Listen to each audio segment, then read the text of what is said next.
สวัสดีค่ะสวัสดีค่ะ 17 นาฬิกาตรงนะคะเจอกันกับรายการเสียงสะท้อนนะคะกับตรีชดาตรีณปางแน่นอน1 ชั่วโมงที่เราจะมาร่วมรับฟังเสียงสะท้อนแบบรอบด้านจริงๆนะสำหรับรายการของเรานะคะใช่ค่ะถ้ามีหูหลายด้านก็คงจะรอบด้านนะคะเพียงแต่ว่าเรามี2 หูแต่ว่าเราก็เปิดโอกาสให้ทุกคนได้มีโอกาสพูดแล้วก็เปิดโอกาสให้ทุกคนมีโอกาสได้ฟังก็เรียกว่าทยอยนำหลากหลายมุมมองความคิดนะคะมานำเสนอผ่านจอของทีวี24สถานีประชาชนขณะเดียวกันคุณผู้ชมที่ติดตามอยู่หน้าจอก็สามารถสะท้อนมาได้เลยทาง 4689988 SMS ของเราใช่ค่ะนะคะนอกเหนือจากนี้ก็อยากจะส่งข่าวบอกกับท่านผู้ชมที่อยากได้หนังสือ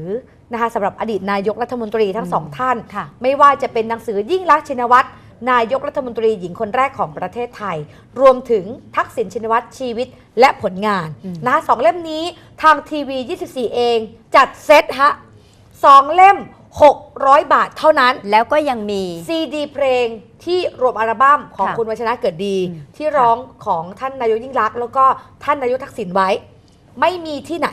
ที่จะมีแจกเป็นแพ็กเกจแบบนี้ใช่นะคะที่นี่ที่เดียวที่ทีวี24สถานีประชาชนก็สามารถติดต่อเข้ามาได้นะคะที่เคาน์เตอร์ประชาสัมพันธ์02-934-9191คุณพอนนี่นะคะจะเป็นคนรับให้ดูภาพจริงๆแล้วหลายคนก็ถามว่าโอ้โหอยากเขารอดูทุกวันนี่ค่ะรู้จักอุไหมคุณอุเขาเรียกว่าเป็นวิธีของพื้นบ้านชาวบ้านนะคะเขาก็จะทำในฤดูที่มีการเกี่ยวข้าวอันนี้เหรอคะใช่ค่ะเขาก็จะเป็นรสชาติเหมือนกับเครื่องดื่มที่ชาวบ้านเขาผลิตกันเองเป็นแอลกอฮอล์เขาเรียกอุเขาเป็นการหมักแบบชาวบ้านนี่ท่านคล้ายๆเหล้าสาโทป่ะดร.ทักษิณชินวัตรท่านก็ลงพื้นที่ไปชาวบ้านก็เอาอุมารับรองเลยนะคะดิฉันเคยเห็นตอนสมัยเด็กๆที่บ้านของคุณยายก็จะมีทำแบบนี้เขาก็จะเมากันสนุกสนานเลยนะคะก็เป็นทางด้านของความคิดวิถีชาวบ้านของคนแถวนั้นนี่มาดูเด็กแว้นกันดีกว่าฉันเคยดูแต่เด็กแว้นแบบวัยรุ่นนะฮะสมัยก่อนนี่ก็แว้นได้สนุกเหมือนกันทางด้านของดร.ทักษิณชินวัตรนี่แว้นจริงๆข้างหลังก็มีโอ้โหบรรดาผู้ติดตามมากมายนะคะแว้นกันไปขี่มอเตอร์ไซค์นะคะจริงๆเรามีภาพผู้นำขี่มอเตอร์ไซค์นะยุคนี้ก็มีใช่ไหมล่าสุดมาเนี่ยก็มีขี่รถ4 สูบ 6 สูบนะพลเอกประยุทธ์ใช่ไหมอันนี้เป็นภาพของสมัยอดีตนายกทักษิณนะคะน่าจะเป็น Honda Dream นะ Honda Dream ยอดฮิตนี่จกข้าวเหนียวก็ตอนสมัยน่าจะไปตอนอาจสามารถเหมือนกันเนาะตอนที่สามารถโมเดลค่ะก็เป็นจกข้าวเหนียวกันแบบพี่น้องชาวอีสานเลยนะคะดูมีปลาดุกย่างมีไก่ย่างนะได้อารมณ์นะซกเล็กคือถ้ากินอาหารแบบนี้มันต้องนั่งแบบนี้มันต้องอารมณ์แบบนี้นะมันถึงจะได้รสชาติคุณรู้จักก้อยไหมคะก้อยไม่ใช่น้องทีมงานข้างบนนะคะก้อยไหนก้อยนี่คือเป็นอาหารหรือเปล่าแต่เป็นลาบดิบเนี่ยเขาจะใส่ดีลงไปแล้วก็เขาเรียกอันนี้ก้อยดิบก็จะอร่อยอีกแบบหนึ่งสำหรับคนพื้นบ้านอีสานชอบกินเขาทำจากอะไรคะก็เหมือนลาบไงเป็นเนื้อสับแต่ว่าไม่สุกไงเป็นเนื้อดิบแล้วก็ใส่ดีลงไปโอ้โหกินแล้วมันอร่อยแต่ดิฉันไม่กินก้อยดิบดิฉันกินก้อยคั่วอยู่เลยดิฉันกินก้อยคั่วนะคะก็หลายๆคนเขาก็คงทานกันแต่ว่าแถวภาคเหนือภาคอีสานเนี่ยเขาจะนิยมก็เป็นภาพของการลงไปคลุกคลีกับพี่น้องประชาชนนะคะของอดีตนายกทักษิณของเราซึ่งจะมีอยู่ในเล่มนี้แหละทั้งหมดเลยนะคะประสบการณ์ในการทำงานในช่วงเวลาที่ผ่านมาช่วงนั้นก็ต้องบอกว่าอยู่ในช่วงรัฐธรรมนูญปี 2540 เพราะว่ายุคท่านทักษิณนั้นก็จัดตั้งแต่ปี 2544 เชื่อมไปยังปี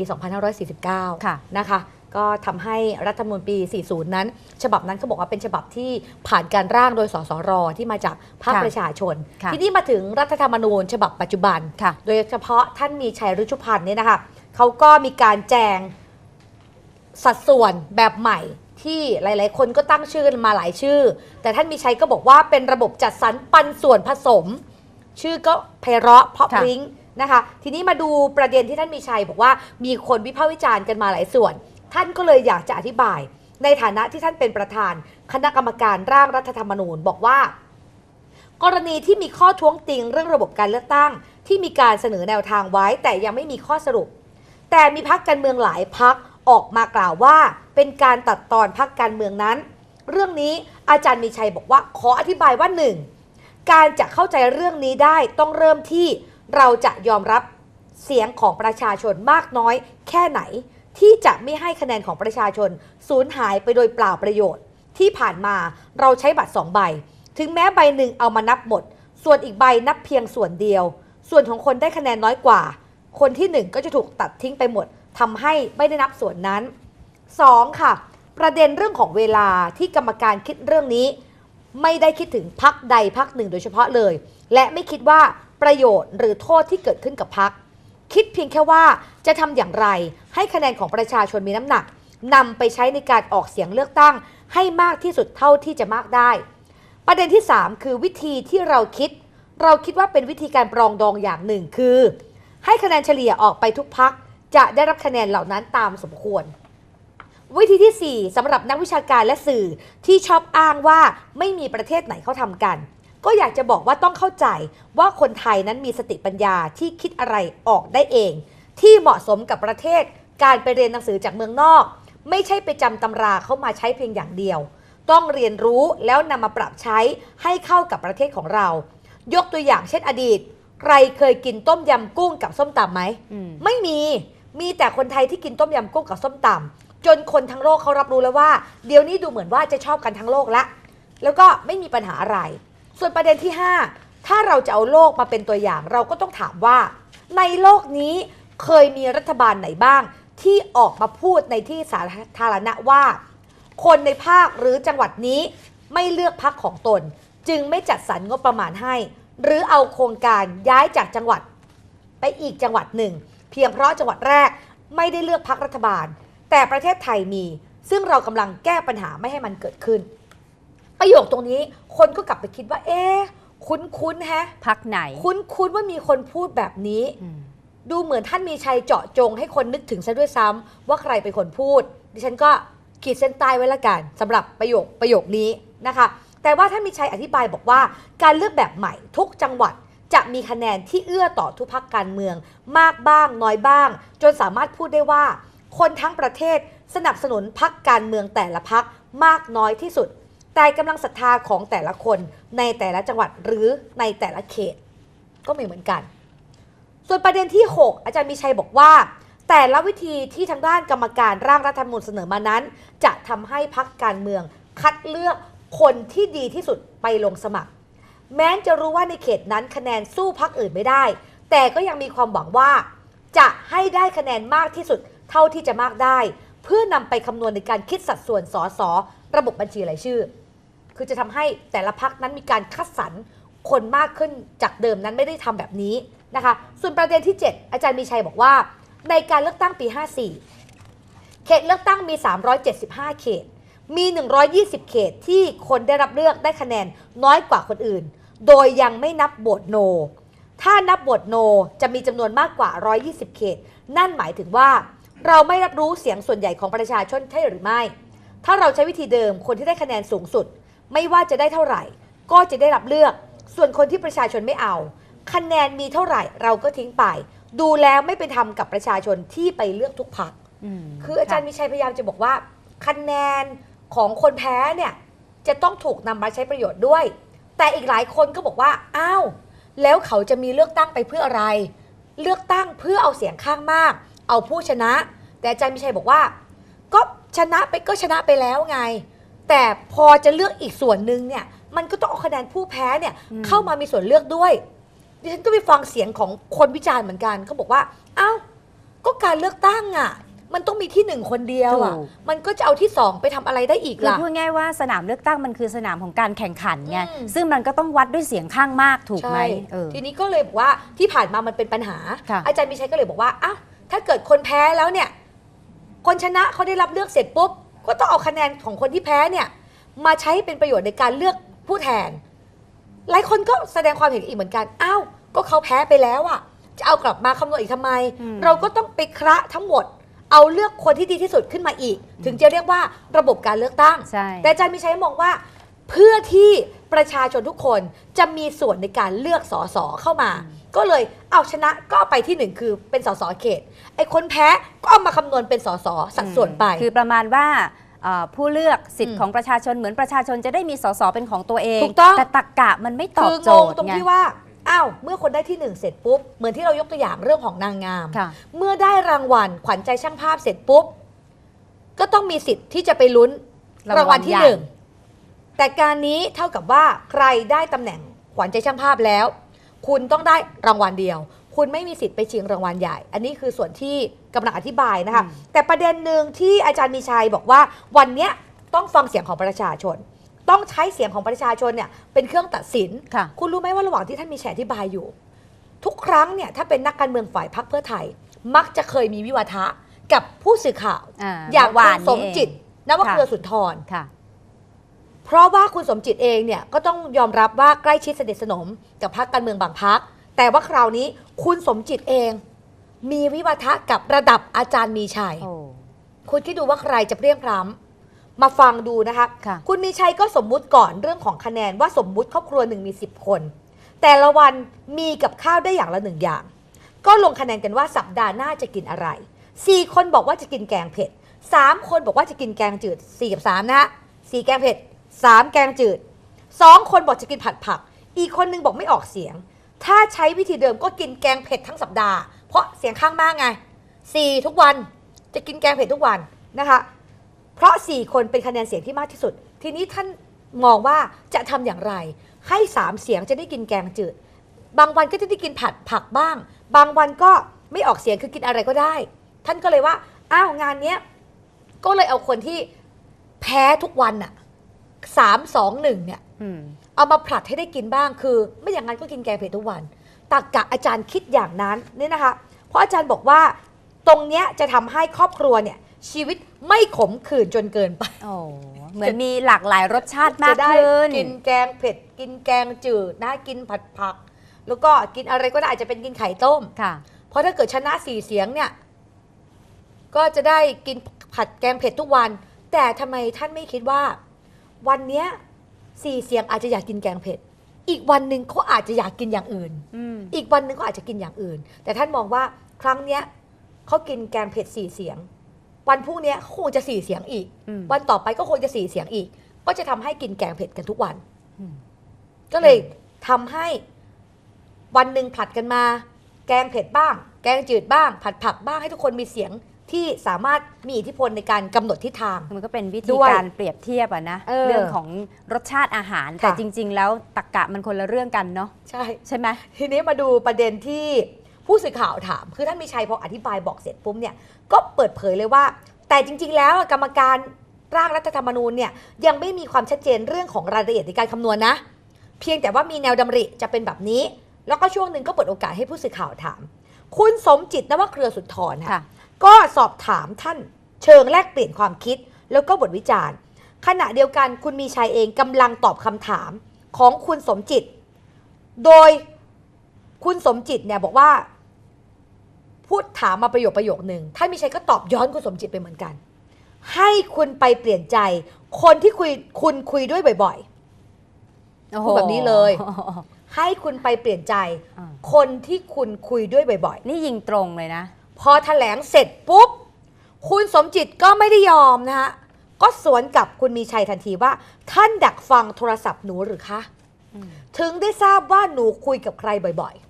ๆ ผู้สื่อข่าวก็รายงานบอกว่าท่านมีชัยทำท่าทางอึกอักเล็กน้อย โอ้ ก่อนย้อนถามคุณสมจิตคือวัยคุณนึกถึงวัยดิวัยคุณสมจิตกับวัยท่าน ค่ะ มีชัย ค่ะ ท่านมีชัย77นะคะ ะ คุณสมจิตเท่าไหร่ดิฉันไม่แน่ใจ รุ่นลูกรุ่นหลาน แต่ว่า หรือเปล่ การย่อเขาเรียกว่าการถาม ย้อน ลักษณะแบบนี้เนี่ยท่านมีชัยก็ย้อนถามคุณสมจิตว่า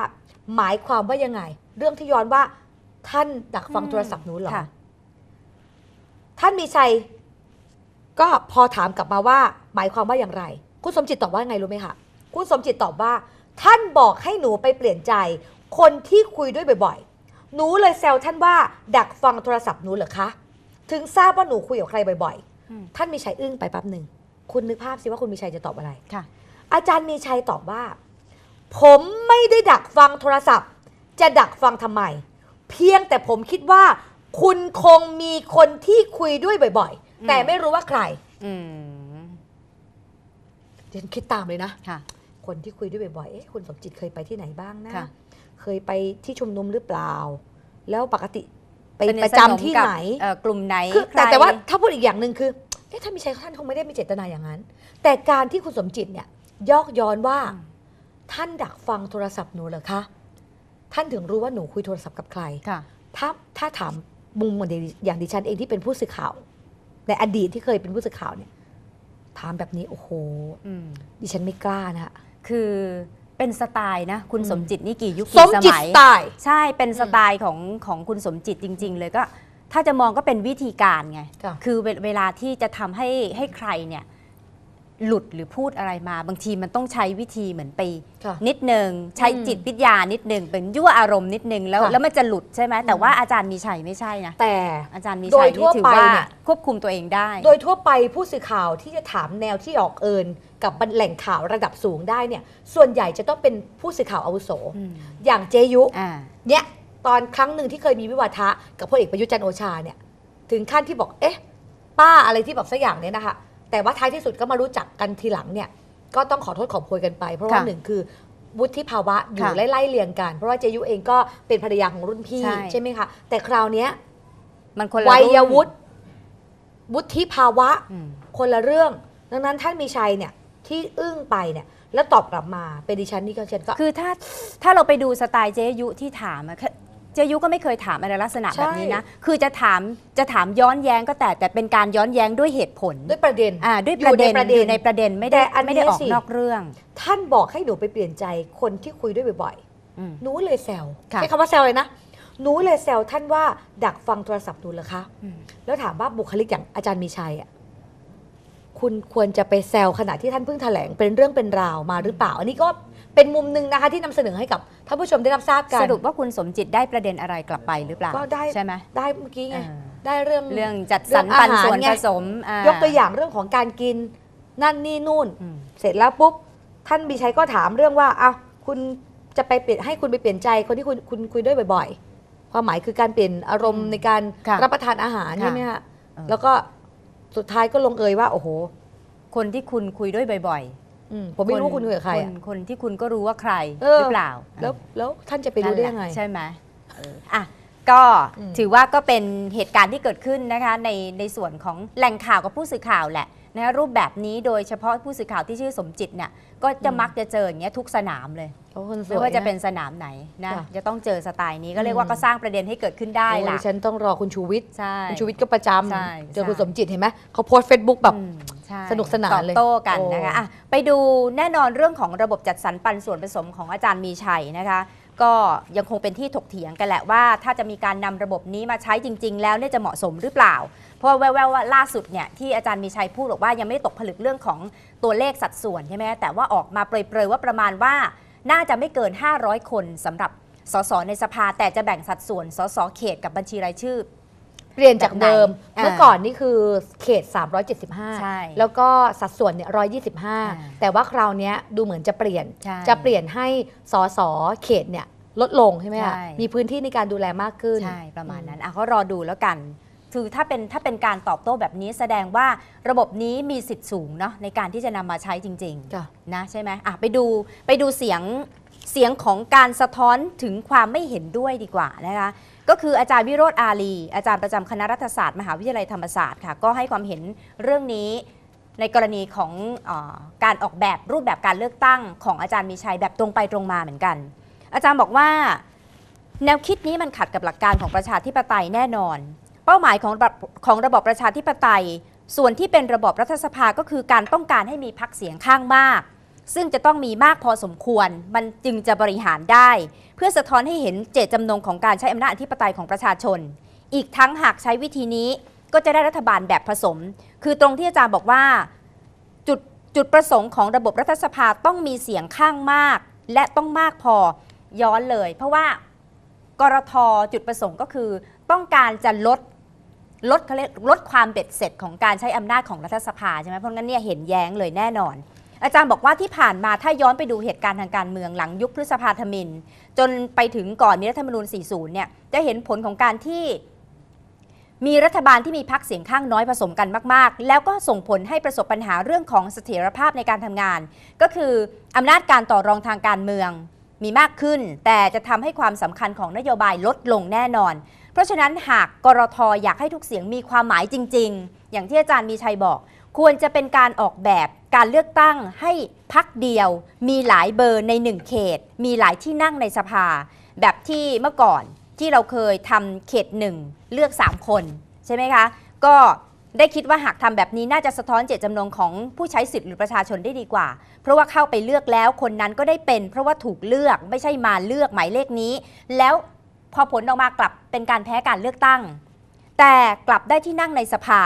ที่แท้จริงแล้วก็ไม่จำเป็นที่จะต้องออกแบบให้พรรคเล็กได้เสียงมากเกินความจำเป็นด้วยซ้ำทีนี้เมื่อเราได้ลองคำนวณดูจากระบบจัดสรรปันส่วนผสมก็จะพบว่าพรรคที่ได้คะแนนเสียงเยอะเนี่ยจำนวนสสจะลดลงขณะเดียวกันพรรคเล็กๆกลับจะมีจำนวนเสียงสภาเพิ่มขึ้นซึ่งหมายความว่าคุณก็ไปลงโทษพรรคที่ได้รับความนิยมคุณก็ไปลงโทษพรรคที่ได้รับความนิยมแล้วก็ให้น้ำหนักกับพรรคที่ได้รับความนิยมน้อยหรือไม่ได้เน้นยุทธศาสตร์เพื่อให้ได้สสเสียงข้างมากซึ่งผมคิดว่าไม่แฟร์เท่าไหร่อีกทั้งยังทำให้สิ่งที่เรียกว่าเจตนารมณ์ของประชาชนซึ่งเป็นเจ้าของอำนาจอธิปไตยหายไปด้วยนี่เป็นความเห็นของอาจารย์วิโรจน์อาลีนั่นเองนะคะทีนี้มาฟังหัวหน้าภาควิชาปกครองคณะรัฐศาสตร์จุฬาลงกรณ์รองศาสตราจารย์ศิริพันธ์นกสวนสวัสดีนะคะอาจารย์ก็บอกว่าระบบที่คิดมาเนี่ยทำให้ประชาชนเข้าใจได้ง่ายๆเพราะว่า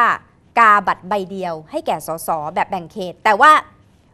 ถึงอย่างนั้นเลือกแบบบัตร2ใบประชาชนเขาก็มีความคุ้นเคยคือ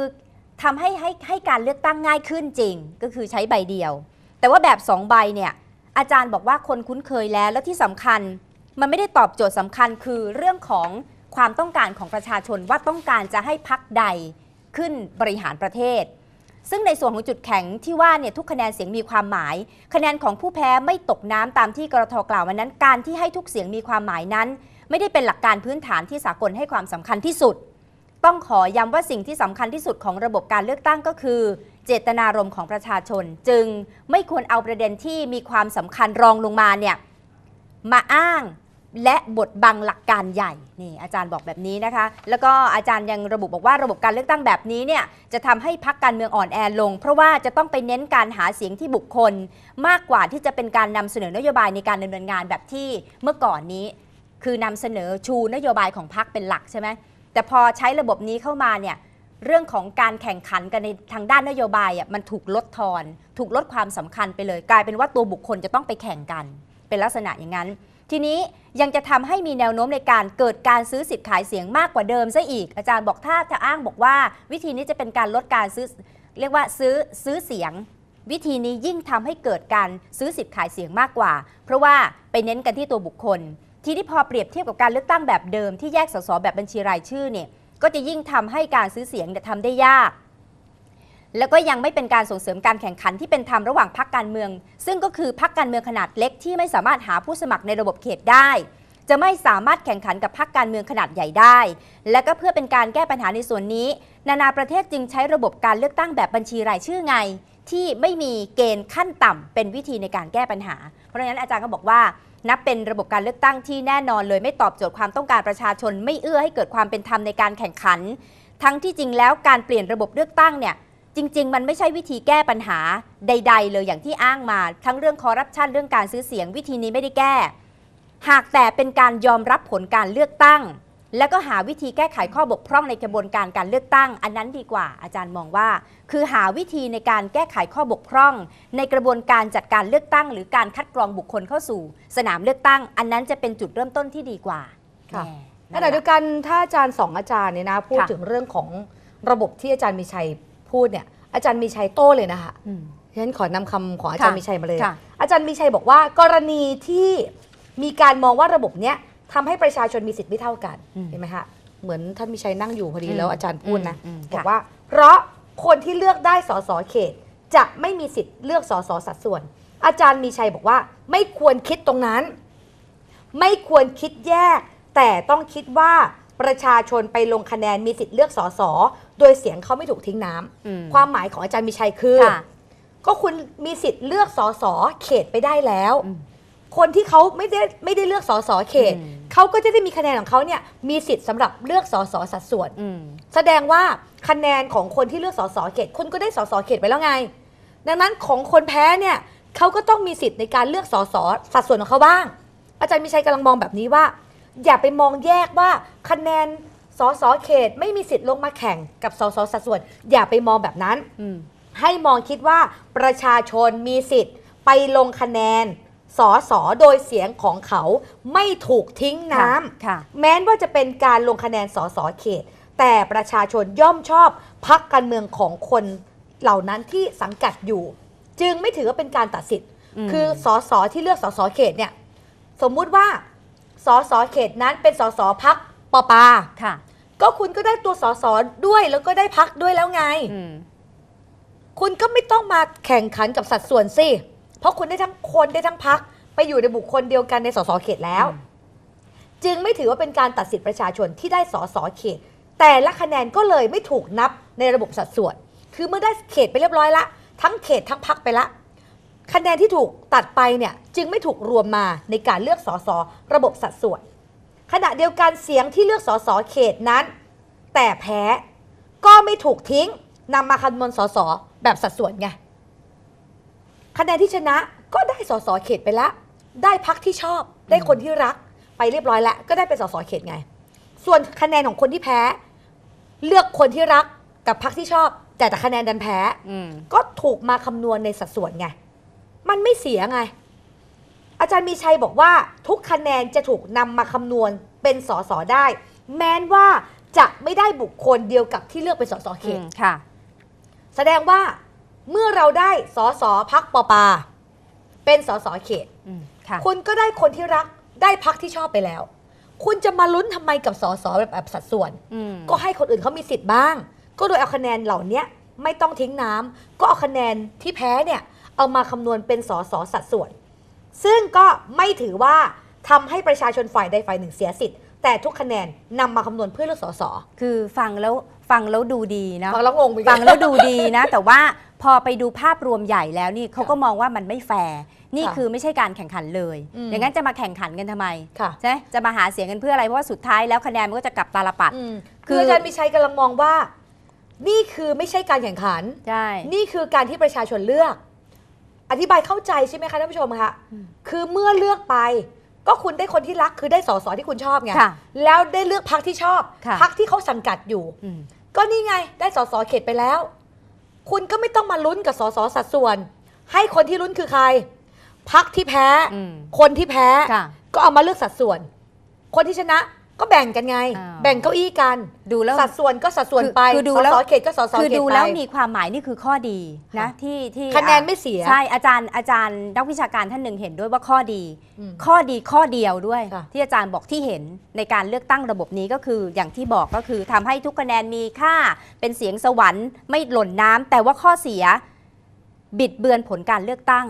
เนื่องจากว่าเอาคะแนนของสสแบบเขตแล้วก็แบบบัญชีรายชื่อมาปนกันซึ่งถ้าพูดแบบนี้ก็เป็นเพราะว่าความสำคัญของการเลือกสสแบบแบ่งเขตก็คือการเลือกผู้แทนของคนในพื้นที่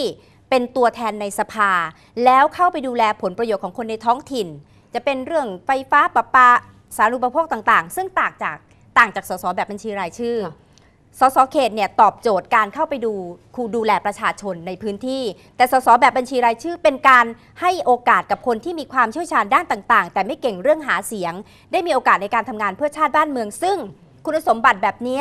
ในพรรคการเมืองหนึ่งเขามีครบอ่ะ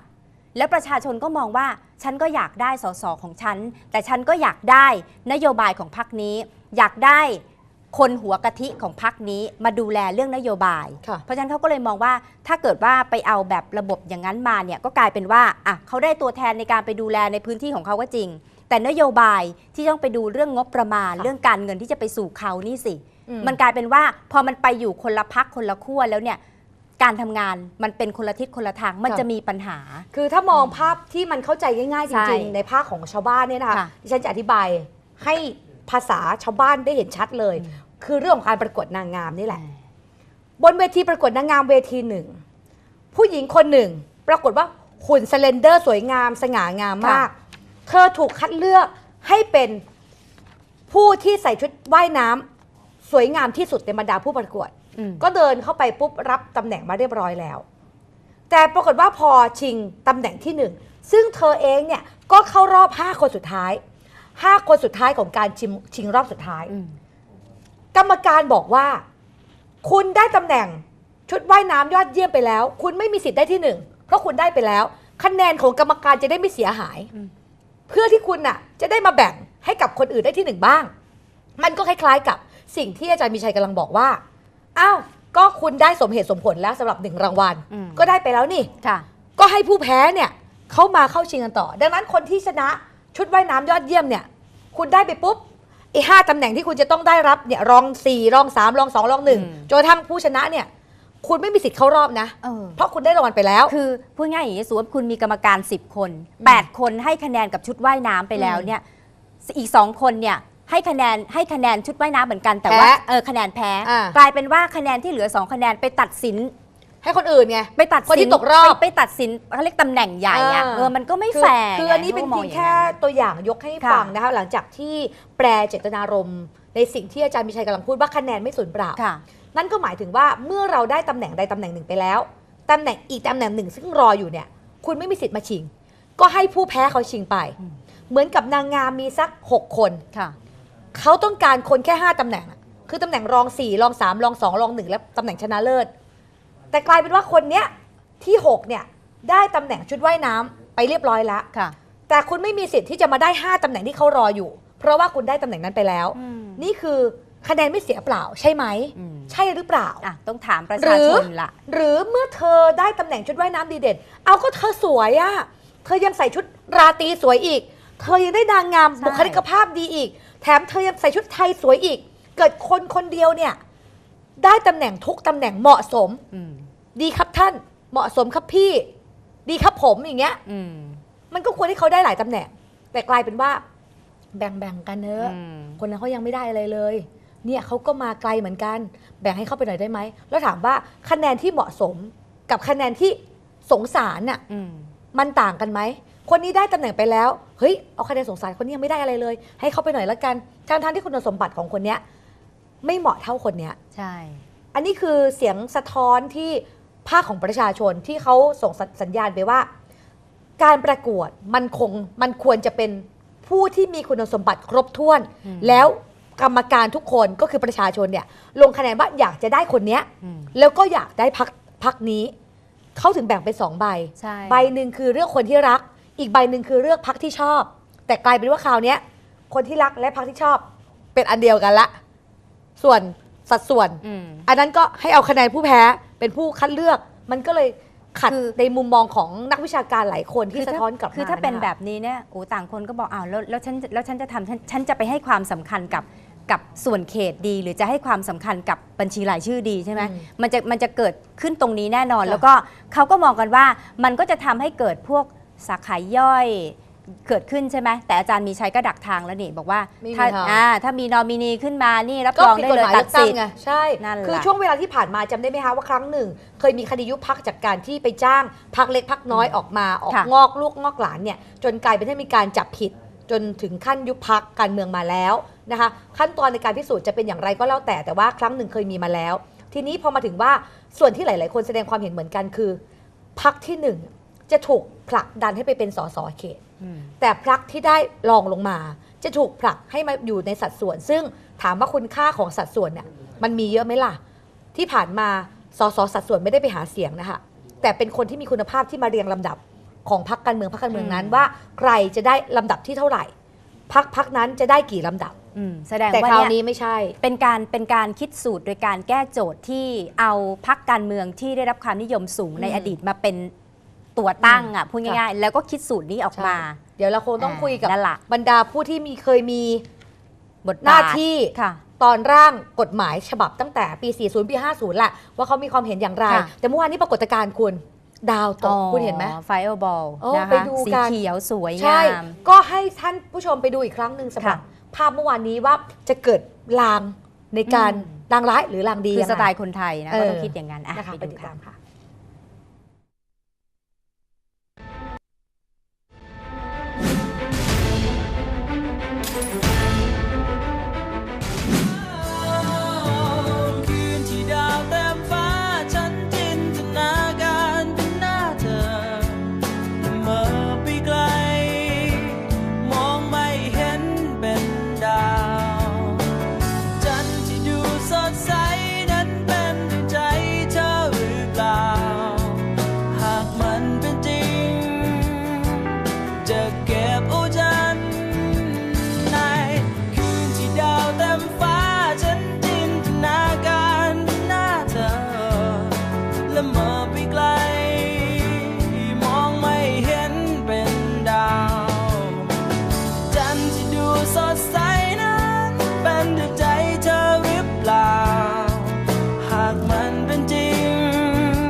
เห็น ปรา ดาว กฏการณ์ ตก ใช่ เมื่อ ไหม วานที่ฉันอธิษฐานเลย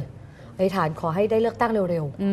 นะ ๆเขาบอกว่าดาวตกอธิษฐานอะไรจะได้อย่างนั้น ใช่ นะคะแล้วก็ต้องมาดูว่ากติกาการเลือกตั้งนั้นเหมาะสมอะไรกันอย่างไรคงต้องพูดกับท่านเสรีสุวรรณพานนท์ค่ะท่านก็เป็นสปท ค่ะ ท่านเป็นอดีตสปชด้วยท่านก็เคยเป็นสสรด้วย ค่ะ ท่านก็จะเข้าใจเรื่องระบบการเลือกตั้งเป็นอย่างดี ตอนนี้อยู่ในสายกับเราค่ะสวัสดีค่ะท่านเสรีค่ะ สวัสดีค่ะ สวัสดีครับ ค่ะ ต้องขออนุญาตท่านอีกครั้งหนึ่งนะคะในการแสดงมุมมองความเห็นเพราะว่าท่านเองเนี่ยเป็นทั้งสสรนะครับร่างรัฐธรรมนูญมาหลายฉบับแล้วเหมือนกัน แล้วก็ฉบับปัจจุบันก็มาอยู่ในชุดของสปททีนี้ ค่ะ ประเด็นที่ท่านเสนอเรื่องของไม่ควรให้มีสสแบบบัญชีรายชื่อค่ะ เพราะอะไรถึงนำเสนอมุมมองนี้ค่ะ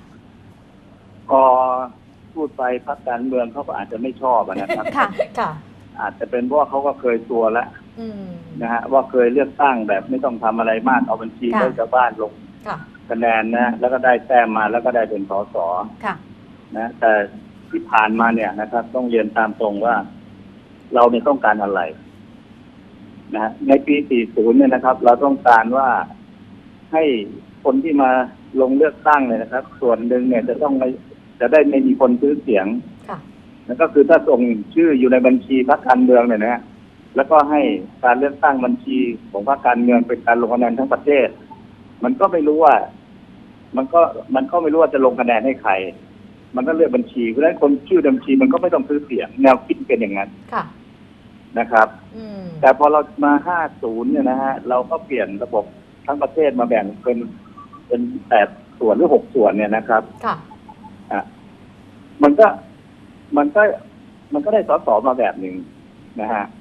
แต่มันไม่สะท้อนว่าคนเหล่านี้เนี่ยนะครับ ก็คือคนที่ประชาชนเนี่ยเขาจะหวังได้พึ่งได้ อืม หรือใกล้ชิดประชาชนพอมาช่วงเนี้ยผมก็มองแล้วว่า ถ้าเกิดเราจะต้องการอะไร ถ้าเราต้องการผู้แทนที่รู้ร้อนรู้หนาว รู้เจ็บรู้ปวด เป็นตัวแทนชาวบ้านเป็นปากเสียงชาวบ้านมันแก้ปัญหาให้ชาวบ้าน มันก็น่าจะเป็นสสเขต ค่ะ ค่ะ นะตอนนี้พอไปพูดถึงสสเขตเนี่ยนะฮะ มันก็มีคำถามอีกว่าพอเวลาลงคะแนนเนี่ยนะครับใช้เขตเดียวคนเดียวเนี่ยตั้งแต่40มาเนี่ยนะฮะ ค่ะ ปรากฏว่าคนแพ้เนี่ยคะแนนนะฮะอาจจะไม่มากแต่กับประชาชนกลุ่มนี้เกิดกับไม่มีตัวแทนเลย อืม ค่ะ นะฮะ ก็เลยคิดว่าตอนรัฐธรรมนูญ 50 เนี่ยนะฮะเราก็ทำให้มันเขตใหญ่นะฮะแต่มันก็เลือกทีมสสได้หลายคนนะ ค่ะ ฮะนะฮะมันก็อาจจะซื้อเงินจ่ายคนหนึ่งได้สสหลายคนพอมาในปีนี้ก็เลยคิดว่าถ้าเราต้องการจะสะท้อนความต้องการของประชาชนเนี่ยนะครับ เราก็เป็นเขตใหญ่นี่แหละสสหลายคนแต่ประชาชนคนหนึ่งนะการได้แค่เบอร์เดียวนะเพราะฉะนั้นคนไหนในกอไก่ได้คะแนนไปนะในขอไข่ได้คะแนนมาอีกส่วนหนึ่งมันก็จะเป็นตัวแทนของคนแต่ละกลุ่ม ค่ะ นะฮะผมก็เลยคิดว่ามันน่าจะสสเขตก็พอในบัญชีรายชื่อดูแล้วมีไม่จำเป็นอะไร อืม นะครับ หมายถึง เนี่ ยังไง ก็เล คะอาจารย์ขยายความนิดนึงสมมติว่าถ้าเป็นแบบที่อาจารย์บอกไม่มีสสเป็นชีรายชื่อมีสสเขต เขตหนึ่งลงกี่คนจากกี่พรรคการเมืองคะ 3 คนอย่างเงี้ย สามคน ใช้ระบบเดิม สมัยที่ไม่มีสส ส สั อ ด ง ส่ว คน น ใช่ไหม ถึง คะ 3 คนตาม ค่ะ 2 คนถึง 3 คนนะ ค่ะ ฮะแต่อย่างน้อยต้อง2 คน อย่างภูเก็ตระนองอะไรที่เคยมีสสคนเดียวเนี่ยนะครับ ค่ะ ก็ควรเป็นอย่างน้อยก็ต้อง2 คนหรือ 3 คนในแต่ละพื้นที่ อืม เพราะว่าคนที่แพ้เนี่ยมันจะได้มีตัวแทนด้วย ค่ะ นะฮะเจตนาเป็นงั้นนะครับ งั้นก็แสดงว่า แล้วก็ อาจารย์เห็น ฮะ เห็นพ้องกับอาจารย์มีชัยใช่ไหมคะ ไม่ของอาจารย์มีชัยเนี่ยนะฮะของท่านเนี่ยเข้าใจว่าเป็นเขตเดียวคนเดียวนะคนไหนได้คะแนนมากคนนั้นได้เป็นสส อืม นะส่วนคนแพ้เนี่ยนะครับ คะแนนของคนแพ้เนี่ยให้ไปเป็นคะแนนของในบัญชี บัญชีรายชื่อ บัญชีรายชื่อ ค่ะ นะฮะเนี่ยตรงเนี้ยมันก็ไม่สะท้อนอีกเพราะว่าเจตนาของผมก็ไม่ค่อยตรงอาจารย์มีชัยเท่าไหร่ ค่ะ เพราะว่าคนที่เวลาลงคะแนนเนี่ยเขาลงเรื่องในขอไข่ในกอไก่กับในขอไข่ในกอไก่ได้เป็นสสในขอไข่คะแนนสู้ในขอไข่ไม่ได้ก็ไม่ได้เป็นสสแต่เขาเอาคะแนนในขอไข่เนี่ยนะครับมาเป็นคะแนนบัญชีรายชื่อ ค่ะ เพราะฉะนั้นคนที่ได้คือใน A ใน B ใน C ค่ะ นะครับ แต่ชาวบ้านเนี่ยเขาเลือกในขอไข่ อืม เขาไม่ได้เลือกใน A ใน B ใน C ในบัญชี ค่ะ ค่ะ นะฮะเนี่ยมันก็เลยประหลาดอยู่นะครับ ค่ะ เพราะว่าคนที่เขาได้คะแนนแต่ไม่ได้เป็นสสแต่ให้คะแนนกลับไปอยู่คนที่อยู่ในบัญชี ซึ่งเขาไม่ได้ตั้งใจเลือก ค่ะ ค่ะ โอ้ ทีนี้ถ้าเหมือนกับถ้าเราแยกบทบาทอย่างเมื่อก่อนสสเขตก็คือเป็นคนที่เหมือนกับเป็นคนดูแลประชาชนใช่ไหมคะส่วนสสบัญชีรายชื่อก็เหมือนกับเป็นคนที่ดูแลนโยบาย อย่างนั้นหรือเปล่าคะอาจารย์ มันคิดได้แต่ทางปฏิบัติมันไม่ใช่ เพราะว่า ค่ะ พอมาเป็นสสแล้วพอได้มามันมาทำหน้าที่เหมือนกัน อื อื ม ม นะ ก็คือในแบบของอาจารย์เนี่ย ทุกค เขตก็ไปดูแลนโยบายด้วยในตัวทั้งสองบทบาท มัน เลย มันโดยหน้าที่ฮะมันโดย ค่ะ หน้าที่ ค่ะ ทั้งออกกฎหมายทั้งตรวจสอบการบริหารราชการแผ่นดินอะไรทั้งหลายเนี่ยครับมันหน้าที่เดียวกันสสเขตกับสสจริงๆมันไม่ได้แบ่งไม่ได้แบ่ง ค่ะ ไม่ได้แยก ค่ะ ค่ะ ความหมายของอาจารย์ก็คือว่าน่าจะให้สสเป็นแบบเขตทั้งหมดเหมือนเมื่อก่อน สมัยก่อนไม่มีบัญชีรายชื่อนะคะ สมัยก่อนก็ยังอยู่ได้ใช่ ค่ะ ไหมฮะ ค่ะ นะฮะแต่อย่างที่เรียนนะว่าถ้าเสนอแบบเนี้ยสสแกไม่ค่อยชอบหรอก อืม ค่ะ นะฮะบัญชีเป็นพวกบัญชีเคยอยู่บัญชีมาแล้วเนี่ย ค่ะ นะแกก็อยากได้บัญชีอีกเพราะมันไม่ต้องเหนื่อย ไม่ต้องหาเสียง ค่ะ ค่ะ ไม่ต้องหาเสียงอะไรมาก ค่ะ แล้วทีนี้ตัวเลขในสภาควรจะมีสสกี่คนคะถ้าเป็นสสเขตทั้งหมด ก็โดยหลักที่ผ่านมาเนี่ยครับ เราก็คิดว่าประชากรเนี่ยนะฮะ200,000 หรือ 250,000 คนเนี่ยนะฮะได้สส1 คน ค่ะ นะฮะเราก็ดูว่าตอนนี้ประชากรมากแค่ไหน ถ้าจำนวนมันมากขึ้นเราไม่อยากให้สสมากเราเอาประชากร 250,000 คน ค่ะ นะฮะถ้าได้สส1 คนลองเฉลี่ยดู อืม นะครับ ก็ได้สสก็400-500 คนก็จะประมาณนี้แหละครับ ค่ะ มีช่วงหนึ่งที่เขาบอกว่าจะต้องมีการปฏิรูปเรื่องของระบบการเลือกตั้งรวมถึงที่มาของสสนะคะ ทีนี้มุมมองของกรรมการร่างรัฐธรรมนูญรวมถึงการปฏิรูปในมุมมองของท่านเสรีเองเนี่ย ตอนเนี้ยดูเหมือนว่าเส้นทางมันจะไม่บรรจบกัน เพราะว่าท่านมีชัยเองก็มองว่าที่มาของสสควรจะเป็นแบบหนึ่ง ท่านเสรีเองก็มองว่ามันน่าจะเป็นอีกแบบหนึ่งตรงนี้จะมีการนำเสนอหรือพูดคุยกันไหมคะ ไม่ก็อย่างที่เรียนนะฮะว่ามันมาแบบไหนมันจะมาแบบเขตหรือบัญชี และคะแนนจากบัญชีเนี่ยนะฮะมันจะมาจากไหน ค่ะ นะครับของสมัยยกร่างเขาวที่แล้วเขามีสัดส่วนผสม ค่ะ นะฮะเนี่ยอันนี้ก็เป็นสัดส่วนอะไรเรียกซะยาวเลยเดี๋ยวก่อนนะฮะ ค่ะ อะไรจัด ผส สร ม รปันส่วนผสม จัดสรรปันส่วน ก็ ผส เรีย ม กให้มัน ค่ะ ให้มันแตกต่างกันขึ้นมาอีกนะ ค่ะ ฮะแต่ก็อย่างที่บอกแล้วว่าเราต้องการแบบไหน แต่ข้อสำคัญเนี่ยนะครับจะแบบไหนก็ตามเนี่ย มันต้องตอบโจทย์ให้ได้ว่า แล้วมันแก้โกงการเลือกตั้งได้ไหม อืม มันแก้ซื้อเสียงได้ไหม ค่ะ ค่ะ นะครับ มันให้ความเป็นธรรมไหมนะครับ ทุกฝ่ายต้องได้ประโยชน์โดยเท่าเทียมกันไหม ค่ะ อย่างนี้ยนะครับ มันต้องตอบสิ่งเหล่านี้ได้จะแบบไหนก็ตาม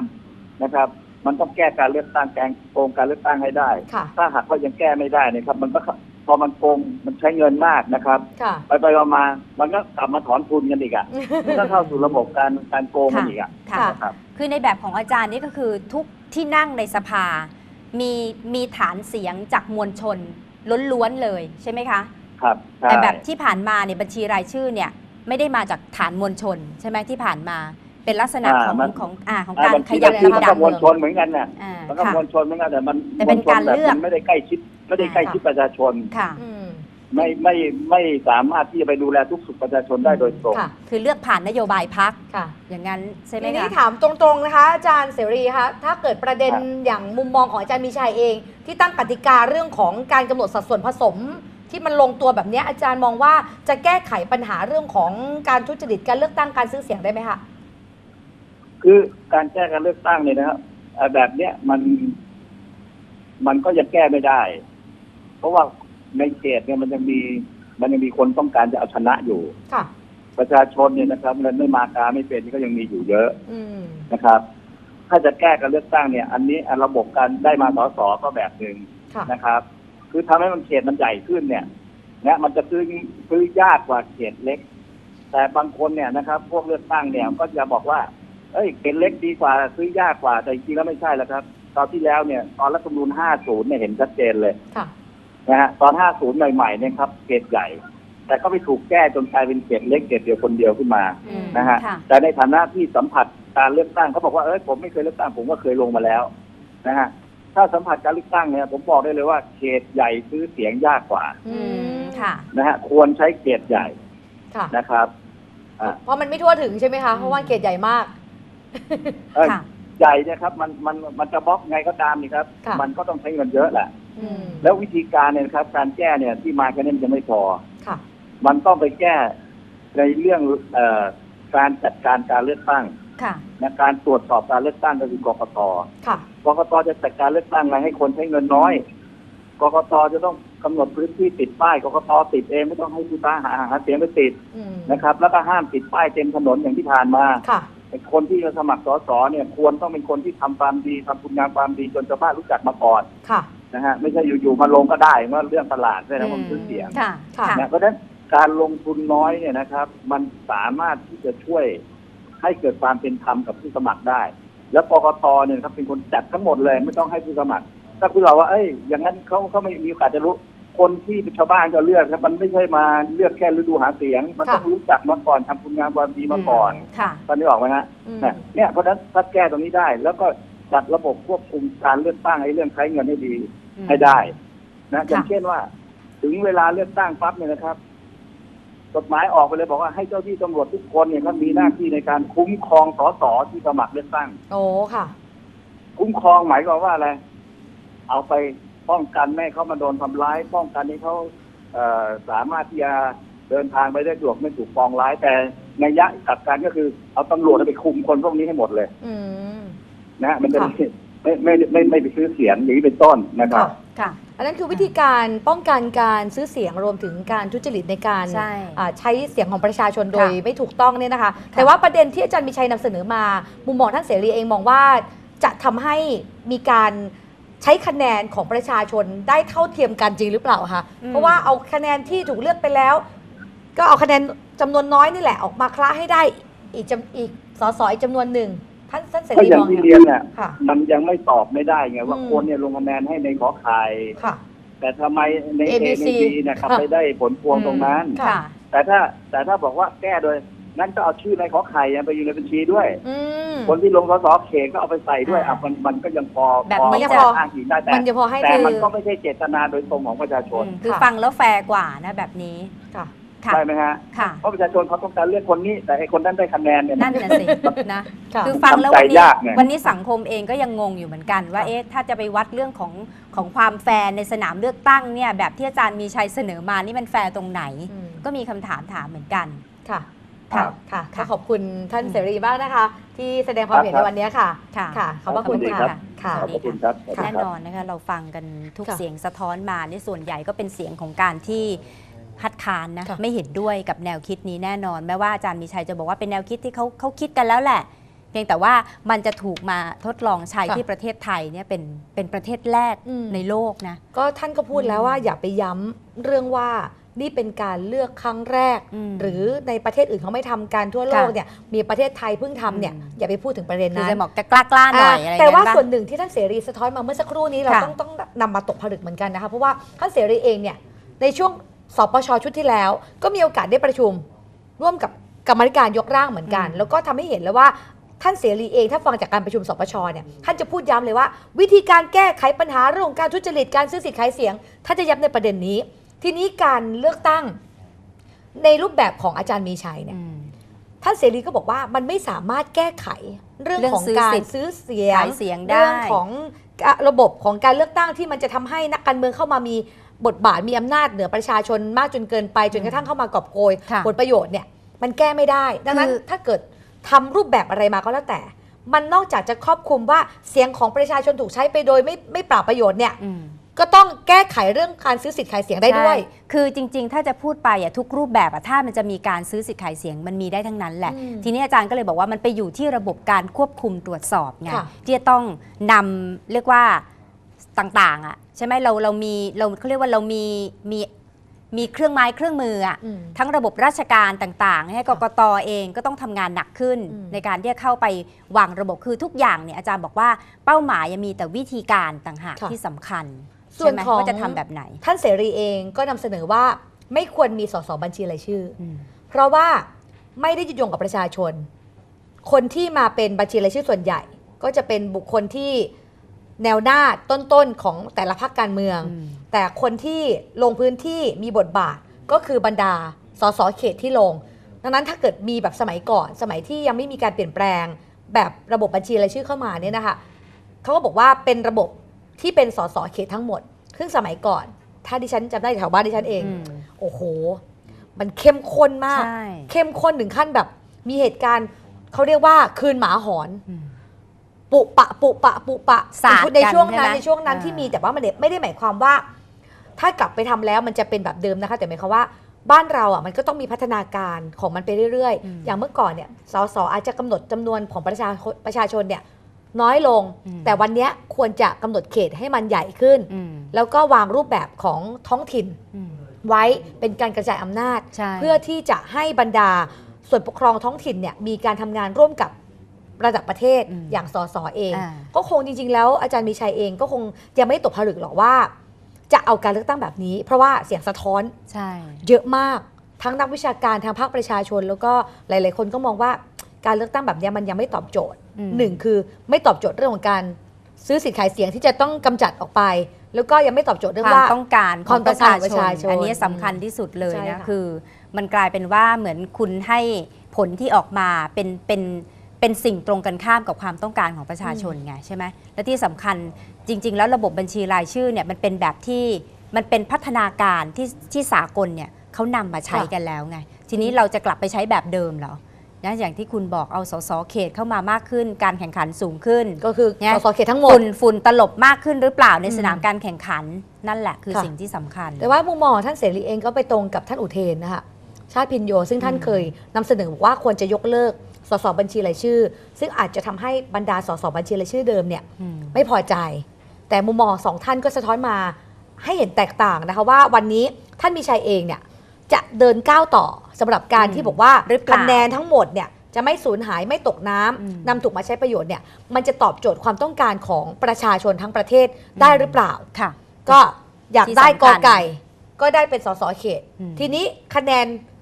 ที่ 2 คือขอไข่ มาถูกเลือกระบบสัดส่วน แต่กลายเป็น A B C ได้ นี่ก็คือสิ่งที่มัน